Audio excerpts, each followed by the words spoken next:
In doing so, the first panel today, Dr. Simone Washington, Kiasi Tech Solutions, and Mr. Greg Reed from Los Angeles Department of Water and Power. These individuals today will provide some very vital information for you. Please do not hesitate to blow them away with your Q&As. They don't like to sit silent. They're going to give you a prompt intro of what it's all about, and the rest is up to you. So I need to see some interaction. We're going to secretly record this. No. But good morning, ladies and gentlemen. I present to you our first morning speakers, Ms. Dr. Simone Washington and Mr. Greg Reed with Los Angeles Department of Water and Power. Give them a round of applause. Can you hear me okay? Do I need a microphone? Yeah, you're going to need the mic. Yes, she does. She does. Okay, is that better? Yes. All right. Good morning, everyone. Good morning. Of Kiasi Technology Solutions. Kiasi is a Swahili word that stands for many things, but one of the meanings is temperance. And so, as you know, that means to be of good conduct and balance, and that is the virtue that we strive to offer as we offer our services. And so what we do at Kiasi Technology Solutions is that we offer technology education to those of a more mature age. And so by a show of hands, how many of you have adult children that has gifted you a laptop or an iPad? It made you turn in your flip phone that you loved for this smartphone thing that doesn't always work well. Okay. Raise your hand if you have grandchildren, nieces or nephews, or little people in your life that always want to FaceTime you. And by the time you actually get the video working, they're looking up your nose or only seeing half of your face. Okay, so you are our people. Like, you are the people that we work with. We help you to better understand those devices. We take our time and we deliver the education in a way that is patient and in a way that you can understand. And so we also work with those, this age group we find are also retirees and wanting to start their own businesses to fulfill their passion and offer that to the world. And so you have your creativity, you have your passion that drives the business on the front end, but you may not be as confident in using the technology and the resources and the tools on the back end to help run the business efficiently. And so that's where we come in. We help you with learning those tools, being aware of those tools, and using them to your advantage so that your business runs well on the front and the back end. And so, for example, and especially during the pandemic, we discovered that there were a lot of minority-owned business owners that did not have access to the PPP loans to help them financially stay afloat because they didn't know how to complete an online application. They had never done that before. They didn't know how to upload documents or even convert them from Word to the PDF format that was required to complete the online applications. And as you know, the scammers knew how to do that, and they got the money. But a lot of the minority-owned companies that could have really benefited from that did not have the access because they didn't have the digital skills needed to complete the application. And so kudos to the city of Long Beach, because when they discovered this, they put together a webinar series to help these small business owners learn the skills. And they had me come on to do the business basic technology webinars for them. And so we took them by the hand and we taught them how to do those things so that they could take advantage of the finances that they really needed to sustain themselves through the pandemic. So some other things that are important to know as small business owners that you may not really be as confident in knowing that would help you in your business is things like, what is social media? what's the difference between the different platforms? Which platforms are my target audience? Where are they? And how do I connect with them on social media? How do I get started? How do I build a presence? And these are the things that we help you to understand and learn. And then also the newest trend and all the buzz on artificial intelligence. What is it? How do I make it tangible for me? How do I use it to help me in my business? And so these are the things that we help you to learn. And we also expose you to tools like Canva. So hopefully all of you will meet me over at my table after this session is over, and you'll see all of the things that I've used to design in this tool called Canva. I designed my logo there. The banner, the pop-up banner that you see, I designed that in Canva. The sign-in sheet that you'll be using, all designed in Canva. So if you haven't heard of this tool and you want to take advantage of it, just talk to me after the session and we'll chat about it. So there's so much technology out here that can help you with your business, and I just want to be there to support you, to make sure that you're aware of it, and then you take what you want, you disregard the rest, so that you can have the best support that you can to be successful in your business.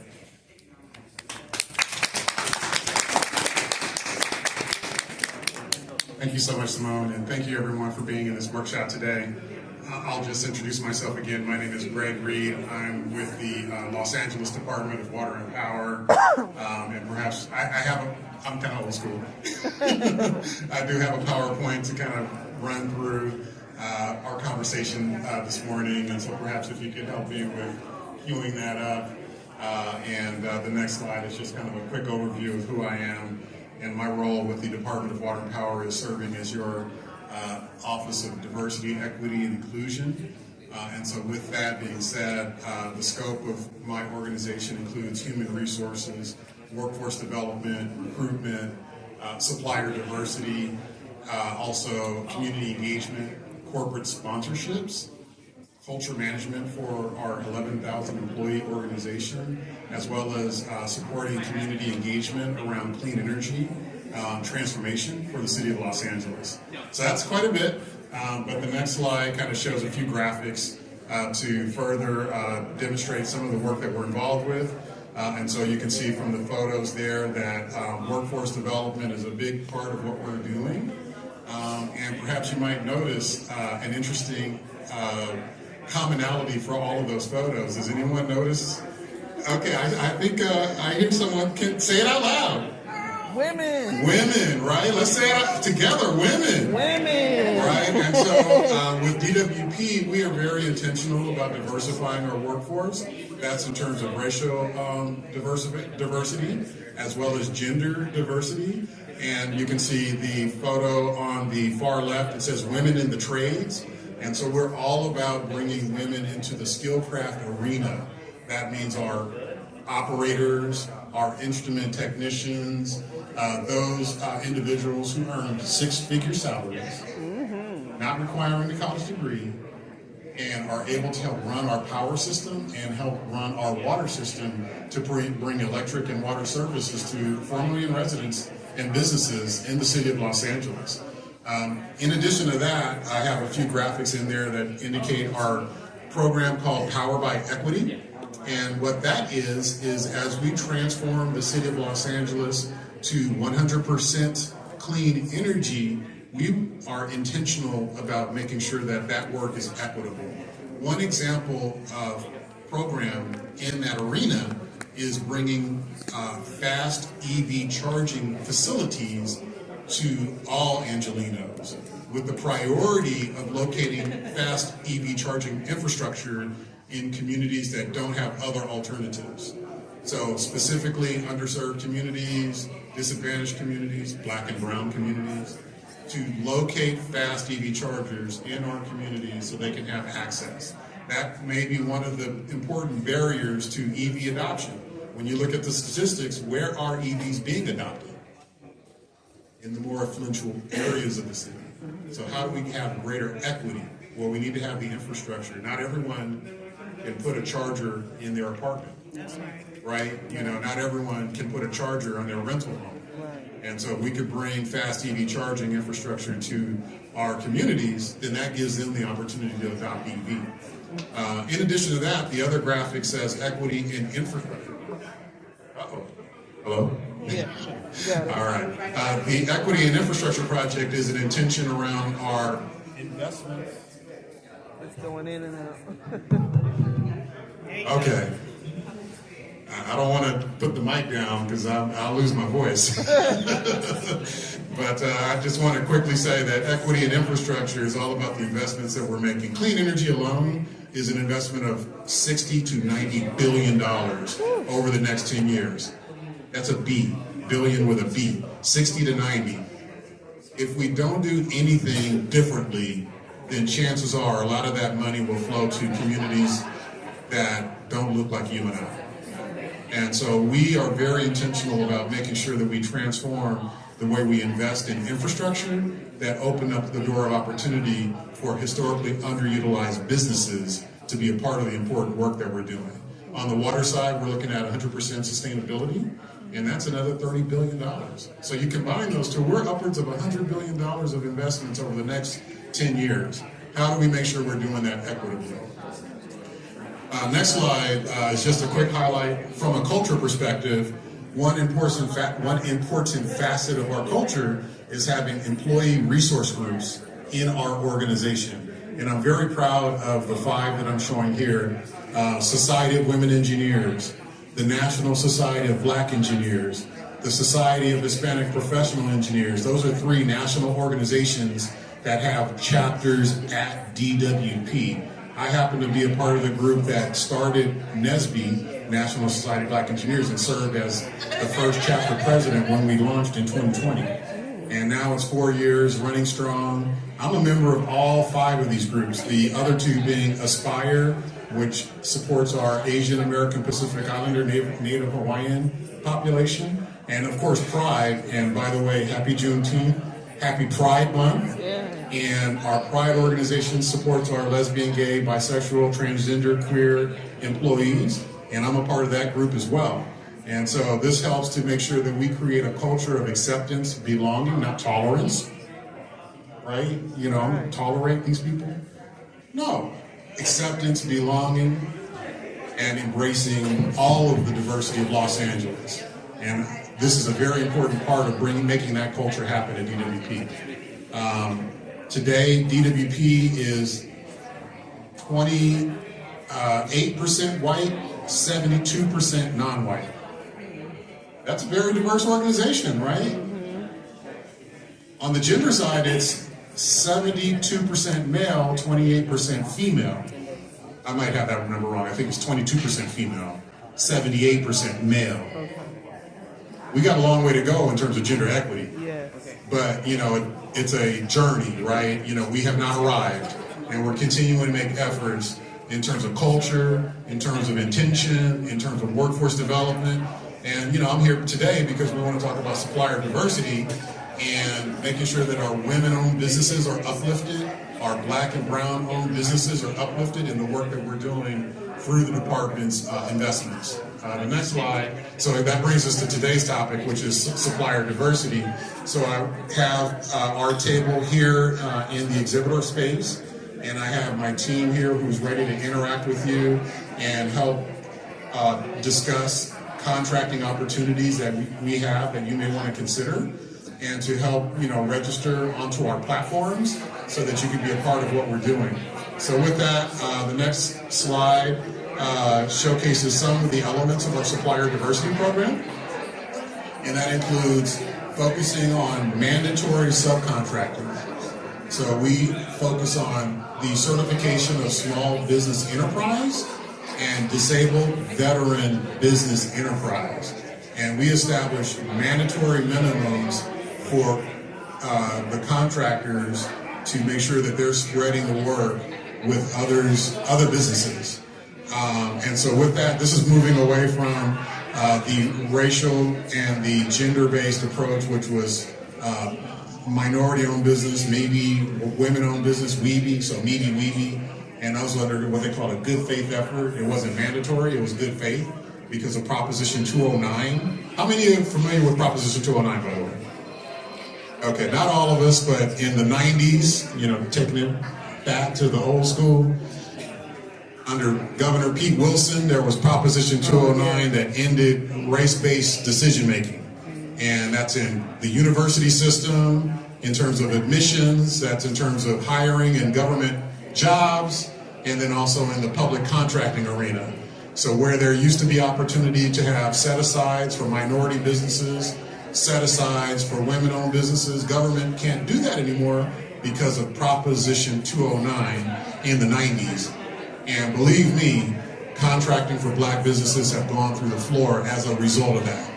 So what do we do instead? We were doing good faith effort, requiring companies to do outreach, to try and spread the work around, but it was no commitment. It was a good faith, and it wasn't working at all. So we recognized that it just was a failed system for a lot of reasons, and so our department moved on into what we now do as mandatory minimums, recognizing that our black and brown and our women-owned businesses often are small businesses. And so we're focusing on SBE, but we very much want all of our businesses in this room to be registered and to compete and to network with primes, to be a part of the work that we're doing through our SBE and Disabled Veteran Business Inclusion Program. With that, we also partner with the Department of Public Works in the City of LA, and that's in the Small Business Academy. So we've been doing the Small Business Academy, I think, since 2014, and it brings in a cohort of small businesses to have a deep dive on how to do business with the city. And it's a multi-series of workshops. I think it runs for about 7 weeks, and the experience is networking. The experience also is education. The experience also is sharing your own stories of your own journeys. And ultimately, at the end of that, we hope that you're better positioned for success, not only with the City of Los Angeles, but just in public contracting at large. So we do that every year in partnership with the Public Works Department. We also partner with the Merriweather and Williams company, who provides contracting assistance in the construction arena. So if you happen to be in construction, talk with me more offline and I can tell you what the type of services that they're offering that are specific to small companies that are in the construction arena. Next slide, please. We also do outreach, and in the more recent months, we've done 3 events at our headquarters. And so we're restoring kind of back in person matchmaking events, networking opportunities. So we had a very successful event in November of last year, and in this year, Black History Month, we had uplifting Black business inclusion in February at our headquarters building, and in May, we had a similar event uplifting Asian American business inclusion and networking as well in our headquarters building. Now we're looking towards the fall to hold our 4th event, and it'll be uplifting Hispanic Heritage Month and Hispanic Heritage Business Inclusion as well. Of course, all of our events are open to anyone who wants to attend, and so please sign up with us. If you register with us, you will get the notification when that comes out, and I would love to see you there and come up and say hi. Okay, I know I'm going on and on, so please forgive me. We can skip the next slide and go to the supply line newsletter. There's a QR code there and also examples of our supply line at the table in the exhibitor area. And this is where you can see business opportunities that are real time. Next slide, please. In that supply line newsletter, it also features small businesses. And so this is just an example. By the way, the 2 businesses at the top were alumni from our more recent Small Business Academy. So they happen to be featured in our supply line newsletter. So there's a little bit of a biography about those 2 companies. The other 2 companies at the bottom, they may have gone through the Small Business Academy. I just don't know for certain. But the point being is that we're featuring small business in our quarterly newsletter. Next slide.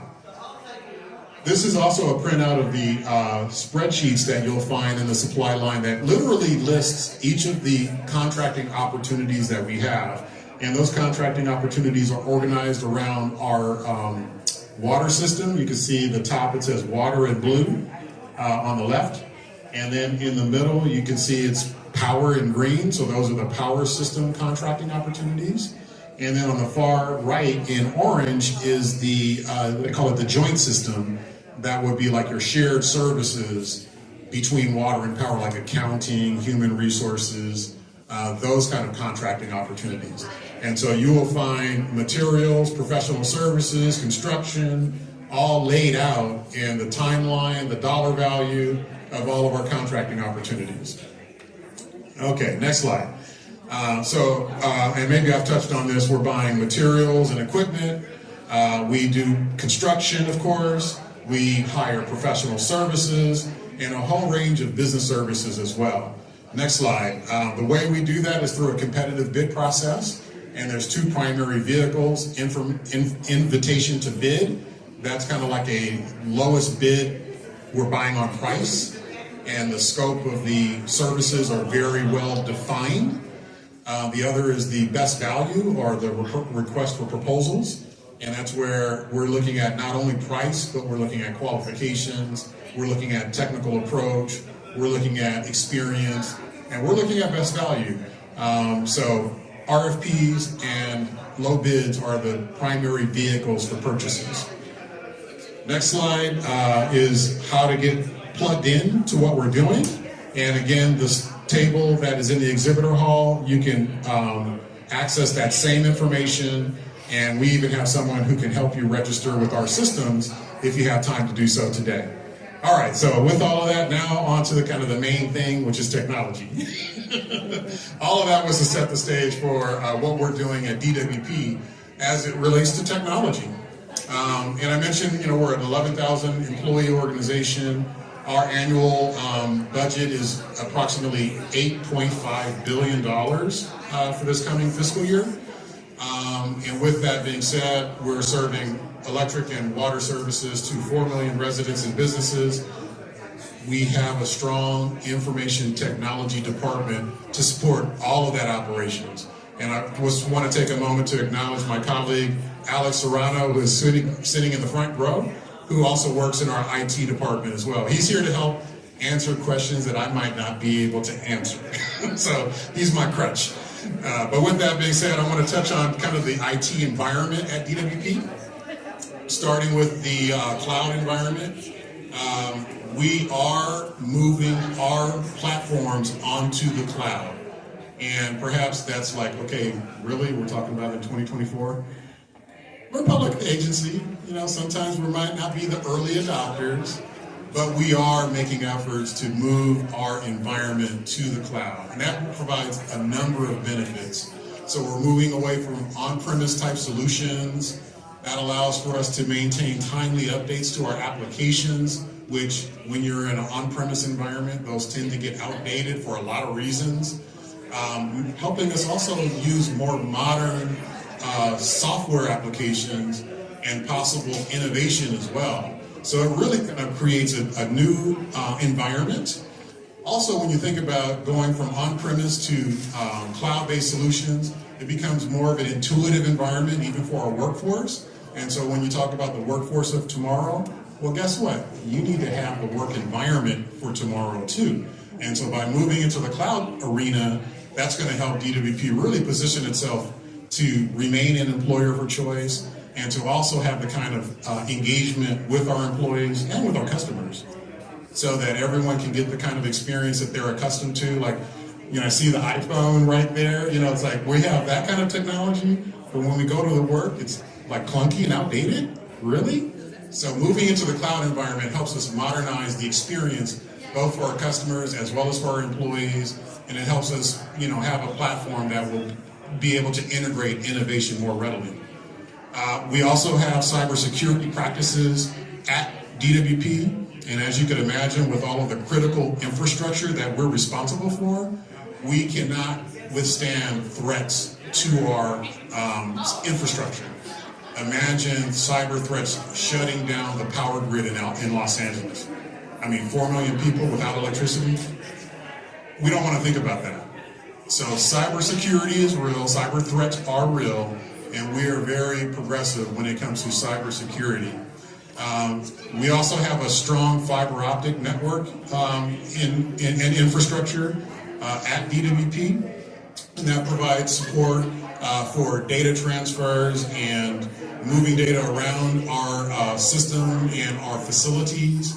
I mentioned fast EV charging, and so as we deploy fast EV charging, fiber optics will help provide data transmission between those facilities as well. And by the way, we are looking to host free broadband access to communities who are adjacent to our fast EV charging infrastructure. So the fiber optic network is going to make that possible. In addition, we also have franchise agreements on our fiber optic system as well. And so for those who may be looking at developing broadband type of business opportunities, there may be a conversation around that.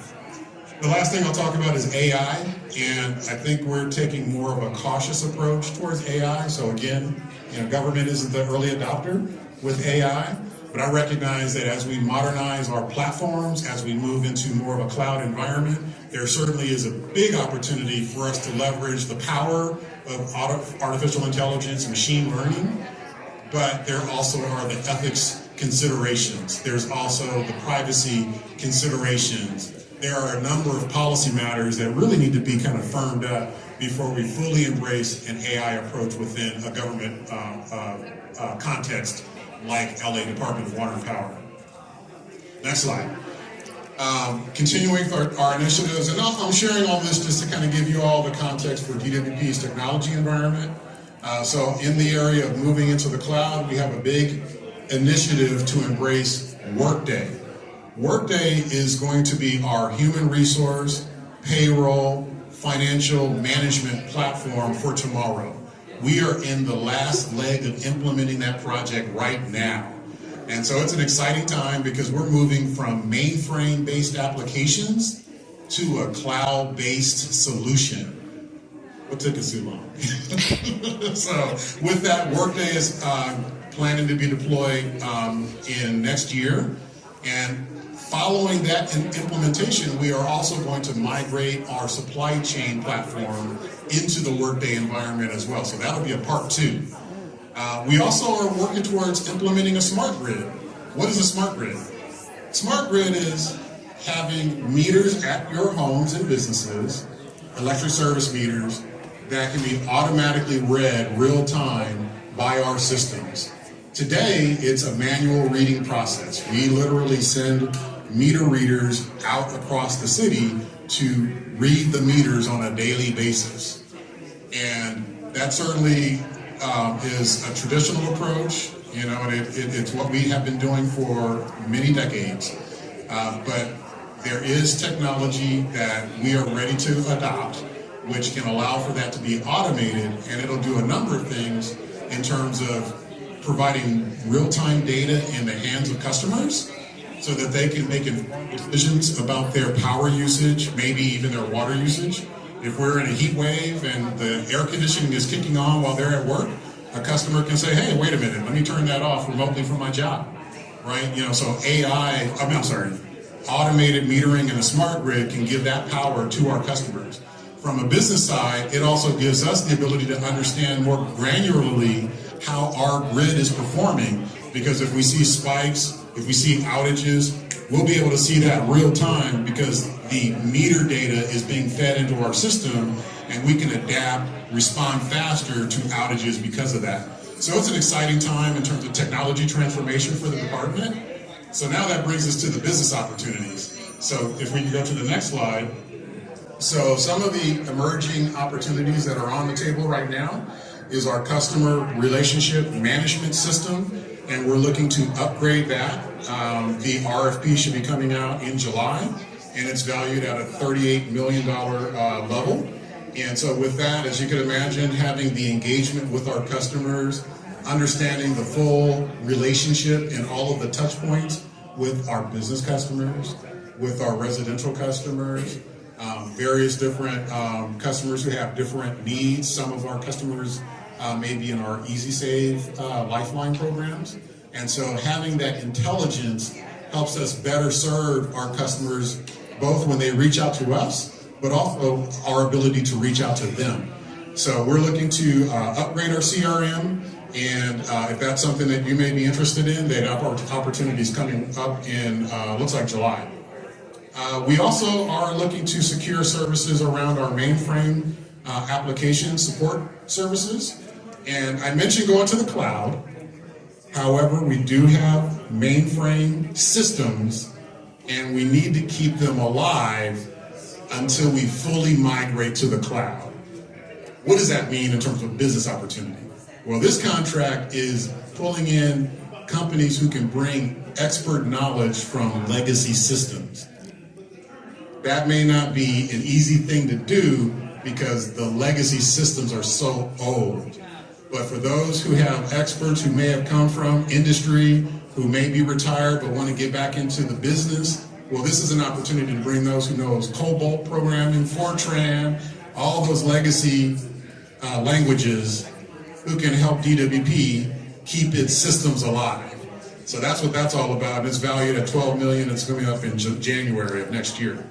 And then the third one here is IT project management and disaster recovery support.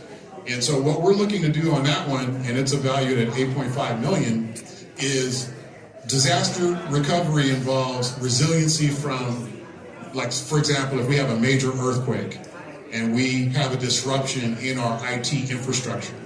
Well, we need to be able to quickly get back online because we are serving 4 million customers. We cannot tolerate downtime due to a natural emergency or a disaster. So the disaster support services will provide expertise and knowledge transfer so we can set up a framework that can help endure disaster services. We have a local site in Los Angeles that helps with disaster recovery. We also have a remote site in a different state so that we have redundancy. So if something goes down here in California, we can switch over to the other, I won't say what the other state is, but we can switch over to our redundant infrastructure to help keep things running. And this contract is to help provide the expert knowledge on how to operate those systems and then train the internal staff to set up our disaster recovery program so we can continue on in-house to get that work going. So that's a pretty cool opportunity that's coming up. We did TBD on the date, so probably the RFP is kind of still in the works, but you can monitor our supply line newsletter quarter to quarter and you'll see the updates real time. Next slide is 2 more opportunities. So we have a software commodities contract, and that's where we purchase various software packages, licenses.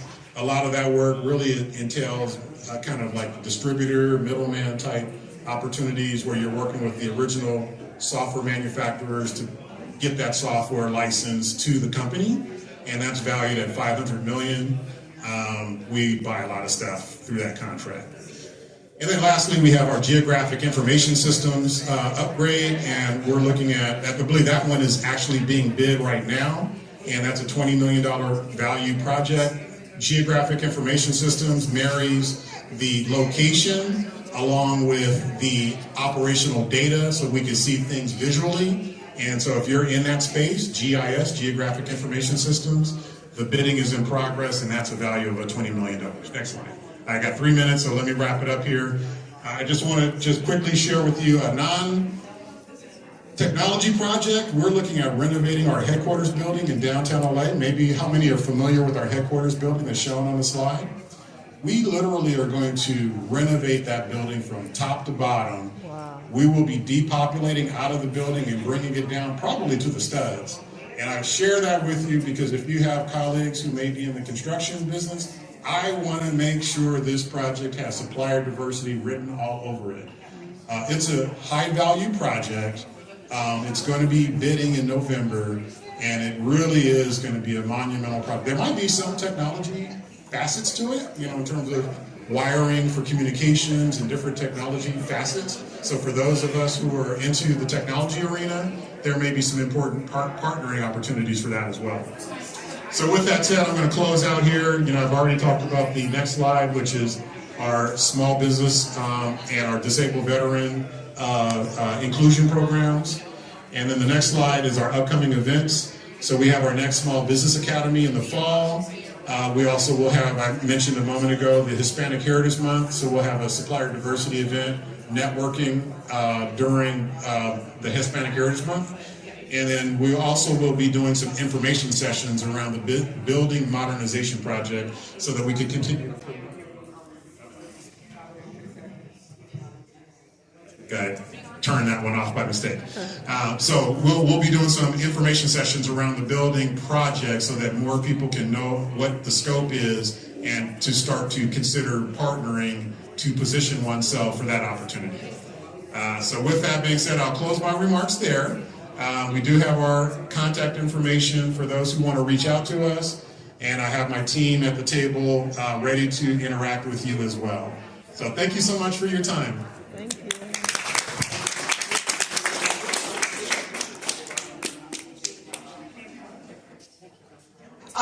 Give them another round of applause. Ladies and gentlemen, I know you are open-minded. To bring intel like this from a leader in the industry on contracts for small businesses is a plus. To have a phenomenal professor, Dr. Simone Washington here on technology literacy. Don't tell me you know everything about technology. You do not. You need these folks, especially Dr. Washington today. She is going to be conducting a one-on-one session with anyone who wants to know more, enhance their business, enhance themselves as a group. This is the person to interact with today. We do these things 4, 5, 6 times a year. It never fails. I get a half dozen calls, Madam Council. What's the speaker's name? What can we talk to her? She was in the house. Why didn't you talk to her then? So I want you guys to make sure she's here all day long. It is session C, or correction, room C. The young lady at the front desk, if she didn't tell you about it, will sign you up. She will be in this adjacent room. It's important that you get more technology inclined. And as I'm going to give Dr. Reed a promotion here. As Greg Reed mentioned, LADWP is here. You guys know him quite well. But this is a different aspect of other than just paying your bills with LADWP. Does that make sense? Yeah. Okay, very good. So this is about turning contacts into a contract opportunity today. Make sense? Yeah. Round of applause, guys. All right. Now what I want you to do is stand up for 30 seconds and sit back down. Because I am going to bring the next served person here that's going to blow your mind even